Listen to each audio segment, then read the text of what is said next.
샬롬. 1월 14일 이슬기도신 여러분 환영합니다. 우리 시편 62편 5절 말씀 같이 암송하고 시작하겠습니다. 나의 영혼아 잠잠히 하나님만 바라라. 물은 나의 소망이 그로부터 나오는도다. 한 번 더 하겠습니다.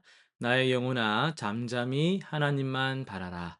물은 나의 소망이 그로부터 나오는도다. 아멘. 예, 오늘 우리는 창세기 39장에서 41장까지를 통독하게 됩니다. 39장은요, 요셉이 애굽의 그 시위대장 보디발의 집에서 종이 되지만 하나님께서 함께 하심으로 범사에 형통하여 집을 관리하는 자가 되죠. 그러나 또 보디발의 아내가 요셉을 유혹하자 또 단호히 거절을 하고 이로 인해서 거짓 고소를 당해서 감옥에 갇히게 됩니다. 감옥에서도 하나님이 함께 하셔서 간수장의 신임을 얻는 모습도 보게 됩니다. 그렇게 40장으로 넘어가면요. 감옥에서 바로의 그 술 맡은 관원장과 떡 맡은 관원장의 꿈을 해몽해 주죠. 요셉은 하나님께서 꿈의 해석을 주신다고 고백하면서 술 맡은 관원장에게 복직하게 되면 자기를 기억해 달라 이런 부탁을 합니다. 해몽대로 술 맡은 자는 복직하고 떡 맡은 자는 처형되지만 이때 술 맡은 관원장이 요셉을 잊어버리죠. 또 41장으로 넘어가면요. 2년이 지납니다. 바로가 꿈을 꾸는데 해석할 자가 없자 술 맡은 관원장이 요셉을 아 맞다 하고 기억을 해내죠. 요셉은 이제 바로 앞에서 하나님께 영광을 돌리면서 이 7년 풍년과 7년 흉년을 예언하고 대책까지 제시를 합니다. 바로는 이런 요셉을 애굽의 총리로 삼아서 온 나라를 다스리게 하고 요셉은 흉년을 대비해 양식을 저장하게 됩니다. 오늘은 39장의 그 7절부터 23절을 중심으로 해서 의로운 고난과 함께 하시는 하나님 이런 제목으로 조금 더 말씀을 자세히 살펴보겠습니다. 오늘 본문을 여러분 읽으면서 어쩌면 좀 불편할 수도 있었어요. 왜냐하면은 이 권선징악, 이 보응사상 이게 좀 흔들리면은 좀 우리는 그렇게 될 수 있거든요. 무슨 말이냐면 옳은 일 하면 복 받는다라는 그런 우리가 바라는 것 그런 믿음이 딱 깨지는 순간 우리는 어떻게 반응을 합니까? 요셉은 하나님 앞에서 정결을 지켰잖아요. 그런데 그 결과는 감옥행이었습니다. '이래도 되나?' 여기서 우리는 신앙의 본질을 다시 한번 생각해 보게 돼요. 요셉을 한번 여러분 생각해 보세요. 17 살에 형들에게 팔려서 애굽 노예가 됐습니다. 그런데도 여호와께서 요셉과 함께 하심으로 그는 보디발의 집에서 관리인이 되었죠. 여기서 이 원어 함께하다라는 건요. 단순히 그냥 동행했다 이런 차원이 아니라 아주 밀착된 임재를 의미하고 있어요.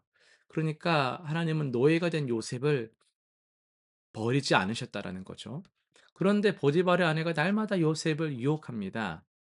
그와 동침하기를 청하매라는 표현은 이게 어쩌다 한번 탁 그렇게 한 게 아니라 만날 때마다 반복적이고 집요하게 유혹했다라는 거를 포함하고 있어요. 젊은 청년 요셉에게 이것은 엄청난 시험이었죠. 타국에서 외롭고 또 주인의 아내가 권력을 가진 상황 이런 거 생각해 보면 거절하면 그냥 뭐 지나가다가 뭐 눈 맞은 자매 이런 게 아니라 지금 이런 상황에서 거절하면 내게 어떤 피해가 올지 이거 바보가 아니면 딱히 안단 말이에요. 그러나 요셉의 대답은 명확했어요. "내 주인이 집안의 모든 소유를 내 손에 맡기고 무엇이든지 금하지 아니하였어도 다만 당신은 금하였으니 당신은 자기 아내임이라." 그런즉 "내가 어떻게 이렇게 악을 행해서 그렇게 하겠습니까?" 라면서 말을 하잖아요. 이 주목할 것은 요셉이 이런 것들을 단지 보디발에 대한 배신의 문제로만 보지 않았고 하나님께 죄를 짓는 것으로 봤다라는 그게 이제 요셉의 신앙입니다.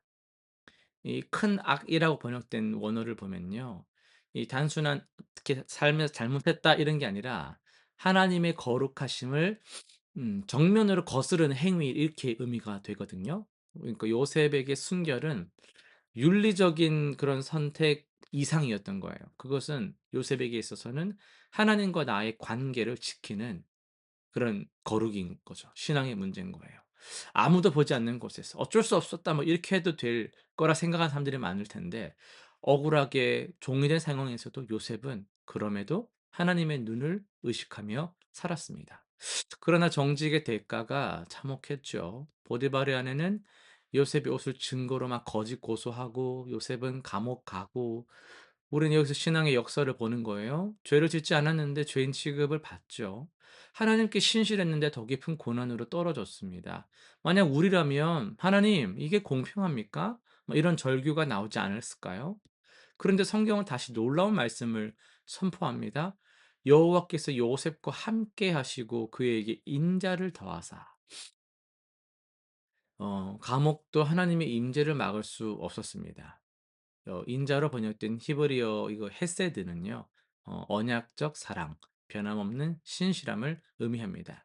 하나님은 억울하게 갇힌 요셉을 여전히 사랑하시고 그와 함께 하셨습니다. 여러분, 바로 여기서 우리는 우리 예수 그리스도를 보게 됩니다. 요셉은 죄가 없었지만 죄인으로 정죄받았죠. 예수님도 아무 죄가 없으셨지만 십자가에 달리셨습니다. 요셉은 여인의 유혹을 물리쳤지만 그 여인의 거짓 증언으로 감옥에 갔습니다. 예수님은 거짓 증인들의 증언으로 사형 선고를 받으셨어요. 요셉은 자신의 의복을 빼앗겼는데요. 예수님도 십자가에서 옷을 벗겨지셨죠. 그러나 더 깊은 유사성도 있습니다. 요셉의 억울한 감옥살이는 결국 애굽과 세계를 구원하는 통로가 되었어요. 만약 요셉이 감옥에 가지 않았다면 바로의 신하들을 만나지 못했을 것이고, 결국 바로 앞에 설 수 없었을 겁니다. 그의 고난은 그런 점에서 무의미하지 않았어요. 하나님께서 그 고난을 통해 더 큰 구원을 준비하고 계셨기 때문입니다. 예수님의 십자가도 그렇습니다.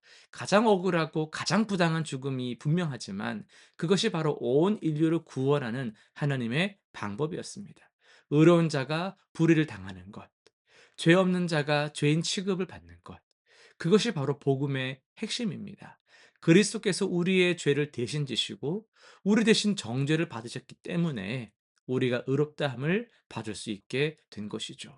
요셉이 감옥에서도 하나님의 함께 하심을 경험한 것처럼 예수님은 십자가의 어둠 속에서도 하나님의 뜻을 이루셨습니다. 그리고 부활하셨어요. 요셉이 감옥에서 나와서 총리가 된 것처럼 예수님은 죽음에서 나와서 만유의 주가 되셨잖아요. 억울한 고난은 영광의 서곡이었습니다. 오늘 우리도 의를 위해 고난받을 때가 있죠. 정직하게 사셨는데 손해 볼 때가 있죠. 진실을 말했음에도 오해받을 때가 있습니다. 하나님께 참 신실했다고 생각하는데 왜 내 형편은 자꾸 더 어려워지는 것 같지라고 할 때가 있습니다. 그러나 여러분, 꼭 기억하시기 바랍니다. 하나님 여전히 여러분과 함께하고 계십니다. 그 고난은, 그 시간은 결코 헛되지 않습니다. 하나님은 여러분이 보지 못하는 곳에서 더 큰 그림을 아버지의 뜻대로 그리고 계십니다. 우리가 의를 위하여 고난받을 때 우리는 그리스도의 고난에 동참하는 겁니다. 그리고 그 고난을 통해서 하나님은 우리를 더 깊이 빚으시고 더 크게 사용하십니다. 요셉의 하나님, 그리고 예수 그리스도께서 우리의 하나님이십니다. 우리 실천사항 세 가지 정리하고 마칠 텐데요. 첫 번째는요, 이번 주 억울하거나 힘든 일이 있을 때 하나님께서 정말 나와 함께 하신다라는 고백을 좀 구체적으로 묵상해 보시길 바랍니다. 감옥 같은 상황 속에서도 하나님의 임재를 구하는 기도를 드리길 바랍니다. 두 번째, 아무도 보지 않는 곳에서의 선택이 중요함을 기억합시다. 이번 주 한 가지 유혹이나 타협의 상황에서 나 하나님의 눈을 의식하면서 정결과 정직을 지키는 결단을 하시길 바랍니다. 세 번째는요, 현재 겪고 있는 의로운 고난이 있다면 그것을 그리스도의 십자가와 연결하여서 묵상해 보시고 하나님의 더 큰 계획을 신뢰하는 시간을 가지시길 바랍니다. 기도하고 마치겠습니다. 신실하신 하나님 아버지, 요셉과 함께 하셨던 것처럼 오늘 우리와도 함께 하심에 감사드립니다. 우리의 이 시간들이, 고난들이 헛되지 않고 주님께서 더 큰 계획 가운데 사용하실 줄 우리가 믿습니다. 십자가에서 우리를 대신하여서 고난 받으신 예수님을 우리가 늘 기억하면서 우리도 주님의 고난에 동참하는 은혜를 내려 주시옵소서. 감사드리며 예수님의 이름으로 기도드립니다. 아멘.